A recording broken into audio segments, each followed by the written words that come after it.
We have talked about Andrew Jackson. We've broken down his early life, his role as an Indian fighter, and now we're going to concentrate on Andrew Jackson, the presidency.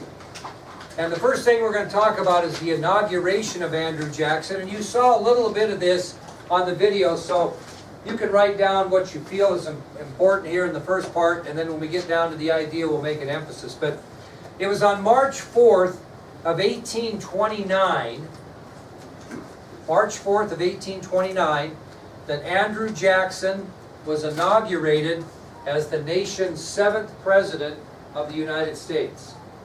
It was on August 4th of 1829 when Andrew Jackson was inaugurated as the nation's 7th president. Now, across this country, all common people were just jubilant over his win, because the average American now believed they were going to get what we considered a fair shake in federal government. Before, everybody was emphasizing the rich and the wealthy. They had all the power. During the Andrew Jackson presidency, the common man, or the average person, is really going to get a fair shake in government, and they are just jubilant that they have a man that's going to represent them in the White House. Now, during the inauguration of Andrew Jackson, they estimated that about 10,000 visitors had traveled from all over the country, and a lot came from the west, as much as 500 miles away, which at that time would have been quite a trip, comparably to today. So about 10,000 people packed into Washington, D.C., most of them common folk, and some came as far away as 500 miles to see Jackson sworn in as president. Well, this was kind of unusual. You wouldn't see it at this time. After his inauguration, Jackson had an open house at the White House, and he invited anybody that wanted to come. And most of the people that attended were these common, average people who maybe didn't have the absolute best social skills at the time. And it ended up being quite a sight, and things got a little bit out of control. And I'm going to give you 4 examples of how things got out of control, not at the inauguration per se, but at the open house at the White House afterwards. Okay? One example is that the men didn't know any better than to take off their muddy boots, so they walked in with their muddy boots, and they ended up climbing on chairs and tables and everything else during this celebration, and made quite a mess out of the furniture and the tables. So, men in muddy boots climbed on chairs, tables, etc., left quite a mess. Second example is there was broken furniture in the White House after this thing subsided. There actually was broken furniture in the White House. As far as the food that was being served, trays of food were knocked over. People didn't pick up after themselves. There was quite a mess left from the serving of food and beverages as well all over the White House. And when things get out of control, Lily, what happens sometimes when people start drinking too much and get a little out of control? They start to fight. And there were fights that broke out not only in the White House, but in the grounds surrounding the White House. And it got so bad that they actually had to take President Jackson out of the White House and put him in a hotel room to avoid injury. Because so many people were gathered around him and so much craziness was going on, they thought he might be injured, so they took him out of the White House to a hotel room to avoid injury. Well, the wealthy people, entitled people, were watching this thing, and they were going, oh my God, has King Mob taken over law and order in the United States? Is this what we have to look forward to? Is a king mob during the time that this Andrew Jackson fellow is going to be president? My God, are we going to lose every bit of law and order that we ever established in the first many years of this country? So the wealthy witnessed this event, and they feared that King Mob had replaced law and order in the United States after watching this fiasco after the inauguration. Well, with that said, needless to what happened, Andrew Jackson is going to be the president, so we're going to talk about the next subtopic, which is the presidency of Andrew Jackson. Now, kind of interesting, my wife got tired of Sunday night football last night, so we were perusing the channels, and I turned to Fox News, and out of ironic, they were just starting a documentary on Andrew Jackson on Fox News last night. And it talked about his life, and I kept saying to my wife, they know that, my kids know that, my kids know that. I was pretty proud of myself because it was a pretty good video. Well, then they started comparing Andrew Jackson to today's times, and they compared him a little bit, his preparation for the presidency. They compared a lot to Donald Trump's preparation for the presidency, because really neither one were involved too much in politics prior to becoming the president. Trump even less, but Jackson, 1 year in the House, 1 year in the Senate, couldn't play well with others, couldn't get along, didn't have a legislative personality. So when he took the presidency, that being Jackson, he didn't really have a carefully developed political program. You know, he wasn't very organized politically when he took office. But there were 3 things that he really believed in, that he brought to the presidency. So even though he didn't have a real political program established, there were 3 things that he really believed in, 3 convictions that he had about government that he would take into his presidency despite his political experience. First of all, and I think this was a good one, he believed the government belonged to all of the people who could vote. He believed that the government belonged to all the people who could vote. Wouldn't belong to Elisa, though, at that time. Why? Couldn't vote. Okay? She couldn't vote.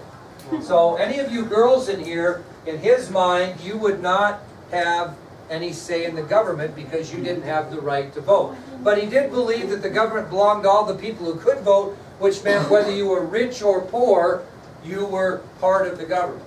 Okay? The second thing he believed in was a limited federal government. A limited federal government, which means he's going to prefer to give power to the states. Very good, Aurora, the states. However, with the philosophy of a limited federal government, the most important thing you know about his convictions is he believed in the power of the presidency. So who did he think should be making final decisions on the country? The president, not Congress, not the House or Senate, but him. So he believed in the power of the presidency. Now, what's one of the first things the president does when he takes office? He has created a presidential cabinet. Well, Andrew Jackson was the first president in American history to instill what we know today as the spoils system of government. The spoils system of government. And this had to do with him picking his cabinet and his advisors. Now, this system of government was created to replace all political opponents in office and replace them with your supporters. Okay? Now, I kind of used the spoils system when I selected you guys to be an AP US History. Am I going to put somebody in here that's not a supporter of what I'm trying to get accomplished here? I have a certain way I like to teach US history. If I felt like you were one that would be against that, would I have you in here? No. Okay? Would I have somebody in here I didn't think deserved to be in here because they weren't hard workers or they weren't going to do what I asked, they were going to be discipline problems? No. So I kind of used the spoils system where I put in people in this class that weren't my opponents, but those that would support my philosophies. Now, I don't know, you guys are getting younger, and as I get older, less people have ever heard of this, but have you ever heard of the expression, to the victor belong the spoils? Anybody ever heard of that? Yeah. And I'll guarantee at the end of the Super Bowl, when whoever's running the bike for the media, when they hand the Vince Lombardi trophy to whatever team wins the Super Bowl, I'll guarantee you somebody in that broadcast is going to say, to the victor belong the spoils. What did the victor get? The Super Bowl trophy. Good example. Army played Navy in football this week. Really quite a game. It's the most storied rivalry in the history of sports. Because you have the military academy at West Point versus the Naval Academy, right, in Annapolis. Well, they can't recruit the best athletes because you have to meet the criteria to get into West Point or the Naval Academy. And so normally their teams aren't like super talented, but they're pretty competitive among themselves. So in this particular game, the Navy chose the theme of the Blue Angels, And their helmets had the Blue Angel planes on them with the smoke behind them, and their uniforms were kind of baby blue and dark blue and matched up with everything that had to do with the Blue Angels, a Navy program. The Army, on the other hand, decided to honor the ski patrol and special forces that did skiing for special missions during World War II. And their uniforms were white, and they had in front of their helmet the skis crossed with the U.S. on it, and they actually made their uniforms to match the camouflage type uniforms that the ski patrols were using in World War II. White, really white with black numbers, and it was kind of funny because it snowed really bad during the game, and you couldn't see them very good on the TV. So it was kind of ironic. Well, what I mean by the victor belongs to spoils, Army ends up winning 14-13 when Navy misses a field goal attempt with no time left. And the point I'm making is that one field goal this far made the difference of who was victorious. And what are the spoils? The spoils are that you get all of your players together after the Navy does this and sing the military academy fight song in front of your crowd. You get to storm the field and be happy and make snow angels and throw, and you're the winner. And the poor Navy had to walk off embarrassed after losing the game. Army had lost 14 straight games before last year when they won, and then Army wins again back-to-back. And because they won 2 in a row, they got to take home the Commander's Trophy, which is this great big trophy that's a big deal. And they get to have it now until the next team wins 2 in a row. That's the spoils. To the victor belong the spoils. One field goal that far over inside the pipe, and the Navy gets to be enjoying the spoils. Okay, that's where it comes from. So I want you to think about that. So this system really encourages loyalty, right? If you put all in your cabinet, you're going to put everybody in there that you can trust, that's loyal to you, and you're not going to put any opponents in there. What might be the problem of the spoils system if you line up your cabinet with people that are loyal? They won't disagree with any of your decisions. Who does it remind you of? Donald Trump. Well, before that. The King of England. The King of England, remember, who had ministers in there that all they did was they were worried about pleasing him rather than what was the best for Parliament. Jackson had the same problem. His system encouraged loyalty, but it didn't necessarily benefit the government. In many instances, the people that were loyal to him were appointed to key positions, and they had no experience whatsoever. So these appointees did not make decisions based on what was best interest of the country. They made decisions on what would please President Jackson. Now, he swore by this and thought it was very beneficial to his government. But historians will tell you that it caused him many problems. So that is the presidency. Now, that'll take us to our next little subtopic, which is something else Jackson did that was a little odd, and that's President Jackson's kitchen cabinet. President Jackson's kitchen cabinet. So another thing that President Jackson did, hoping to bring the government and the people closer together, is he created what he did not call the kitchen cabinet. He didn't name it, but it got the nickname. Now, the kitchen cabinet were people that Jackson surrounded himself with that were unofficial advisors. In other words, they weren't part of his cabinet. They were people he trusted that he would bring into the White House, kind of sneak them in so nobody knew who they were, and ask them their opinion on things to try to run the country, to try to get closer to the people. So this kitchen cabinet were people Jackson surrounded himself with that were unofficial advisors, and he would have these advisors enter the White House by a back door and meet with the president in secret and talk about things. But he didn't want anybody to know who they were. Now, anybody want to guess what kind of a group of people? And he wasn't stupid, he was smart. He brought in a profession, some people of this profession, into his kitchen cabinet because he wanted these people on his side. Who did he bring into his kitchen cabinet? Non-official advisors that really nobody knew about, that he snuck in the back of the White House and met with on occasion. What type of people were they? Merchants. Merchants, good guess, but no. Lawyers. No, good guess. These are some guesses. The other class took a while, but they picked it up after a little bit of hinting. Who would you really want on your side? You might want merchants on your side. You might wealthy people. Maybe a judge. Who can make or break you in a principalship or superintendency or the president of the Key Club or president of the United States? And Trump does not do very well with these people. The press? The press. Very good. He brought in newspaper editors and made them part of this kitchen cabinet because he knew the importance of a friendly relationship with the press. And in return, these editors would help Jackson mold public opinion, gain good publicity, win support for things he wanted to do. Just let me ask you a question, not being arrogant. How many articles have you seen in the paper, maybe you don't read the paper that much, in the last 3 or 4 years or 5 years about this class and the trip to DC? Quite a few. Well, that's important because you seen any articles about much other going on? I want people to know about this. So I've developed a friendly relationship with the press here. I did it when I was principal too because no one can crush you worse than the press. Okay?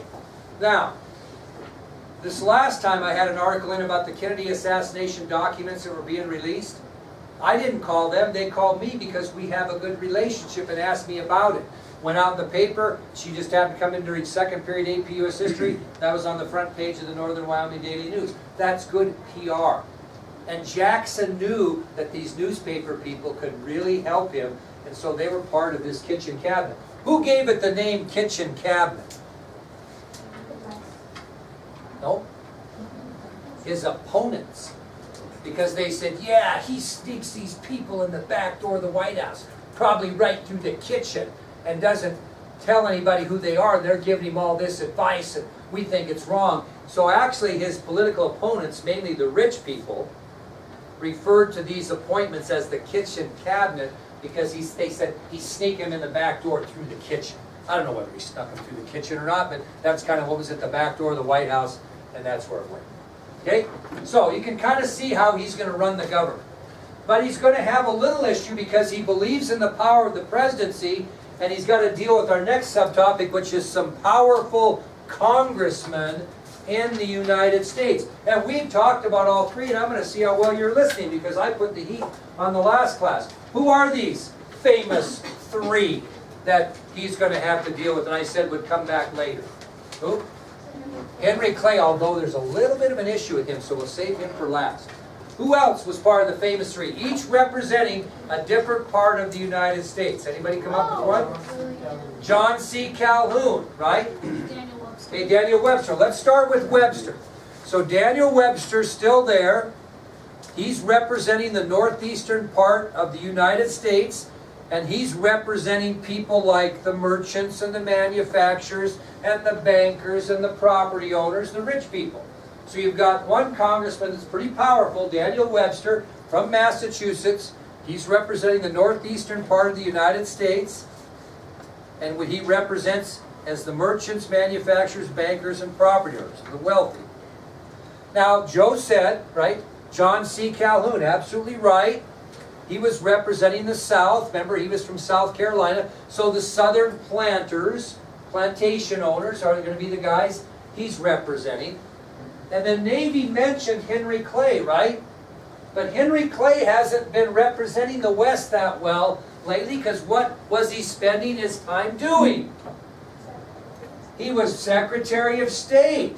Now he's not with Jackson's election, but he was out of it long enough that the West found themselves kind of a new man to represent them, and that's going to be Senator Thomas Hart Benton of Missouri. So the new congressman that will be representing the West will be Senator Thomas Hart Benton of Missouri. He will be representing Western farmers, land speculators, etc.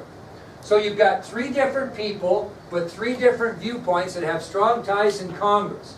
What are you going to need to kind of get things done? What are you going to need? You're going to need a person to be a what? That has a good ability to do what? The C word. Compromise. So the role that Henry Clay takes now in American history is that of the great compromiser. He's not going to really represent any particular area of the United States. He's simply going to try to balance the interests of all three regions. Okay? Henry Clay's going to step back out of the Secretary of State position because he didn't win the presidency like most Secretary of States did. And he's going to step back and try to be the great compromiser and try to keep these three sections of the country together. And he actually is going to do a really good job later in history, and he's going to help compromise some things to keep us out of a civil war. Unfortunately, he didn't have enough moxie to totally do that, but he made a big difference and at least stalled it for a while with his great compromising skills. Okay, we're going to take you now to a really important and controversial subtopic in American history, and that's President Jackson's Indian policy. President Jackson's Indian policy.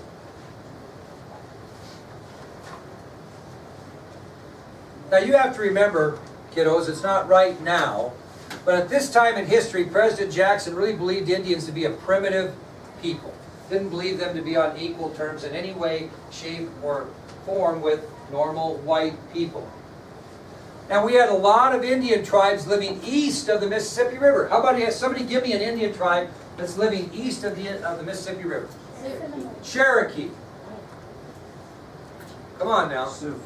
No, they're way over in the west. Seminole. No. Who were the Red Sticks? What? Creek. Choctaws and Chickasaws. So you had those types of Indian tribes that were living in this area, the southeastern part. Now we're going to talk about some up here, but that's what we're concentrating on, this Indian policy. You had Cherokee, Seminole, Creek, Chickasaw, Choctaw Indians that were living in that area. And Jackson really believed, since they were having such a hard time adjusting to the white man's way of life, that they would be much more comfortable if they were moved west of the Mississippi River. And he really believed that they would be better off. He thought they would enjoy it more, and that would make it easier for them maybe to gradually